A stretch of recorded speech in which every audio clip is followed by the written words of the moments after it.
आज करनाल के अंदर महापंचायत है। इससे पहले मुजफ्फरनगर में एक महापंचायत हुई थी, लेकिन करनाल की महापंचायत में विषय है एसडीएम की तीखी बयानबाजी का, तीखे फरमानों का और उसको लेकर के कार्रवाई की मांग, लघु सचिवालय का घेराव और इससे पहले महापंचायत।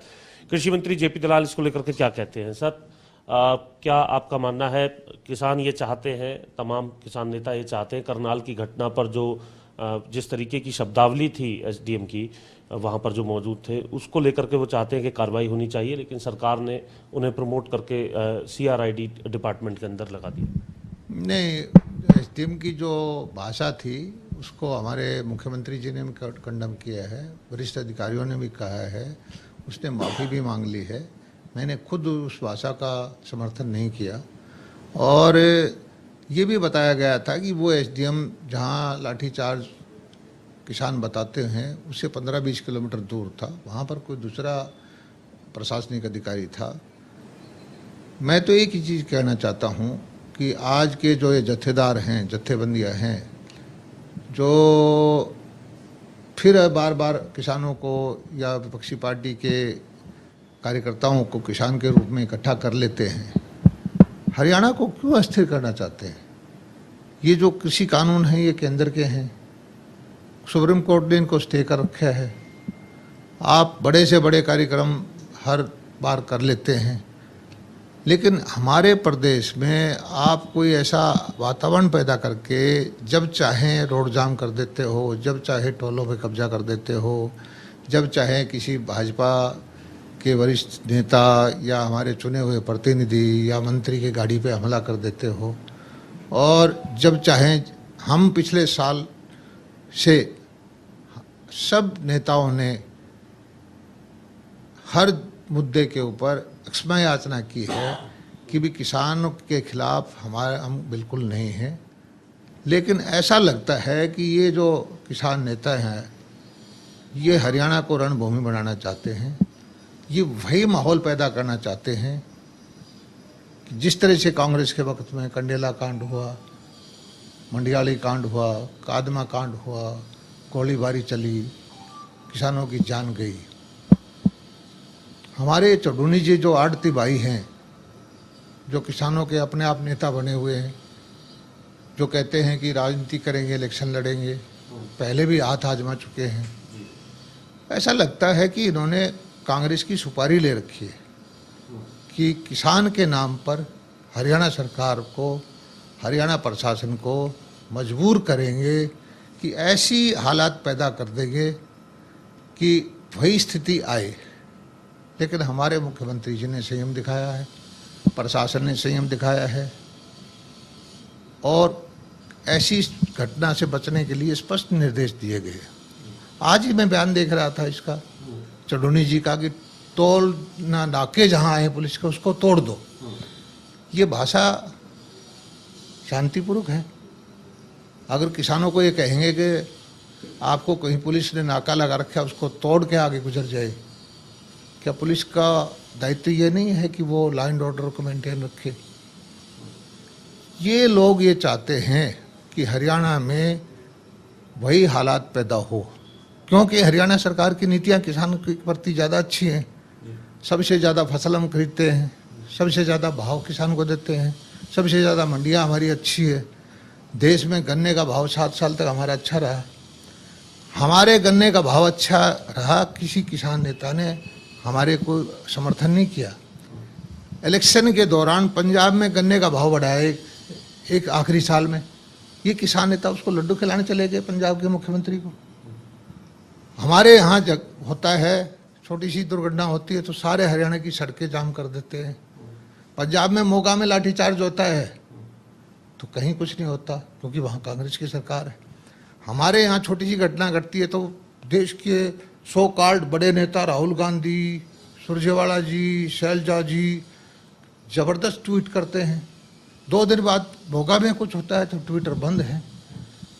देश की जनता मूर्ख नहीं है। सब सर, जो आपने विपक्ष की बात की, जो काम विपक्ष नहीं कर पा रहा वो विपक्ष के इशारे पर ये तमाम लोग कर पा रहे हैं, ये बात कितनी गलत होती है? एक बड़ी भीड़ मुजफ्फरनगर के अंदर भी हमने दिखाया, वहां देखने के लिए मिली, जो शायद विपक्ष की या सत्ता पक्ष की रैलियों में इतनी बड़ी भीड़ भी नहीं देखने के लिए मिलती। देखिए, भाई हमने पहले कहा है, इस देश की जो लोकतांत्रिक व्यवस्था है, कोई भी सरकार चुनी जाती है वो 40%, 50%, 60% वोट मिलते हैं, आधे वोट तो फिर भी पक्ष के होते हैं।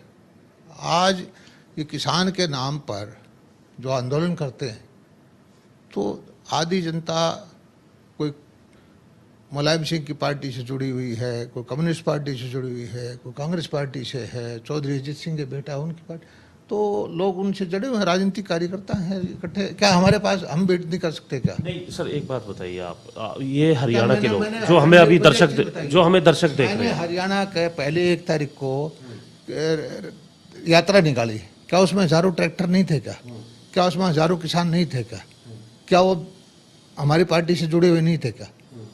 अब यही जो स्थिति वो पैदा करना चाहते हैं कि भाजपा जेजेपा सरकारी जो चुनी हुई सरकार के आदमी को तो गांव में ना घुसने दें।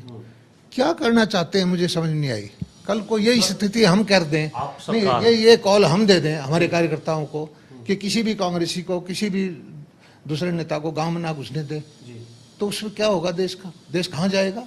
देश लोकतंत्र कहाँ रहेगा? इसी जिम्मेदारी से जुड़ा हुआ ये सवाल है। मान लीजिए किसानों ने जो बात कही है, आप संयम बरत रहे हैं, आप इस बात का भी ध्यान रखें, लेकिन उस संयम में फिर जो टकराव जब होता है, जब आपके कार्यक्रम होते हैं, जब आप जाते हैं, क्योंकि उन्होंने अपनी तरफ से जो कॉल है वो दी हुई है, उसको लेकर के टकराव देखने के लिए मिलता है। कई जगह ऐसी स्थिति भी दिखी जहां तोड़फोड़ हुई, उसको भी गलत ठहराया गया, गाड़ियों के साथ तोड़फोड़ हुई, चाहे वो डिप्टी स्पीकर की हो या फिर दूसरे नेताओं को रोकने की हो। ये जो आम लोग हैं जिनका इंटरनेट आज बंद है कई जिलों के अंदर, अगर हम बात करें, ये जो लोग जो अपने गंतव्य पर जा रहे हैं, जिन्हें शायद सरकार और किसान को छोड़ करके अपनी 2 जून की जो रोटी है उसको लेकर के जो कामकाज करना है, जिन्हें इन बातों से कोई सरोकार नहीं है, उन लोगों की आखिर क्या गलती है? और क्योंकि वो लोग ऐसे मसले पर सरकार की ओर निगाहें जो है टिकाते नजर आते हैं, वो लोग ये उम्मीद जताते हैं कि सरकार इसका कोई हल करे। हम हर रोज परेशान हो रहे हैं इसको। यही सवाल तो मैं पूछता हूँ कि भाई हरियाणा में ये हमारे को रणभूमि आप क्यों बनाना चाहते हैं?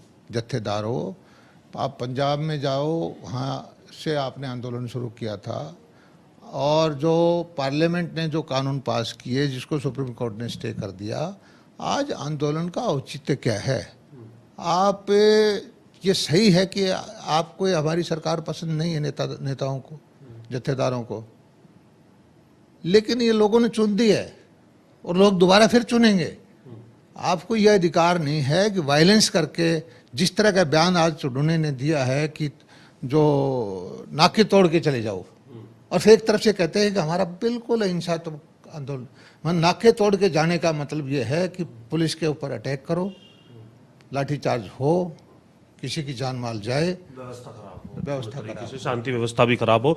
तो सीधे तौर पर बताया गया है कृषि मंत्री जेपी दलाल की तरफ से कि किस प्रकार के कदम सरकार की तरफ से उठाए गए हैं, और कहीं ना कहीं विपक्ष के लोग उन कदमों को अपने जो है हजम नहीं कर पा रहे हैं, क्योंकि जिस प्रकार के कदम हैं वो अपने आप में हरियाणा के तमाम कदम देश के अंदर एक मिसाल के तौर पर हैं किसानों के लिए, चाहे वो गन्ने का रेट हो या फिर एमएसपी पर जो केंद्र सरकार खरीद करती है, उसके अलावा दूसरी फसलों की खरीद हो। इन तमाम चीज़ों के साथ साथ चुनी हुई सरकार है जिसे तमाम प्रदर्शनकारी या फिर जो किसान हैं वो इस बात को महसूस नहीं कर पा रहे, और वो चाहते हैं कि वायलेंस करके कहीं ना कहीं सरकार को डिस्टर्ब किया जाए। बिल्कुल जितेंद्र, बहुत शुक्रिया। तमाम बातचीत आप कर रही थी, तो हरियाणा के कृषि मंत्री जेपी दलाल को आप सुन रहे थे। तमाम बातें किसान आंदोलन को लेकर उनकी ओर से कही गई थी।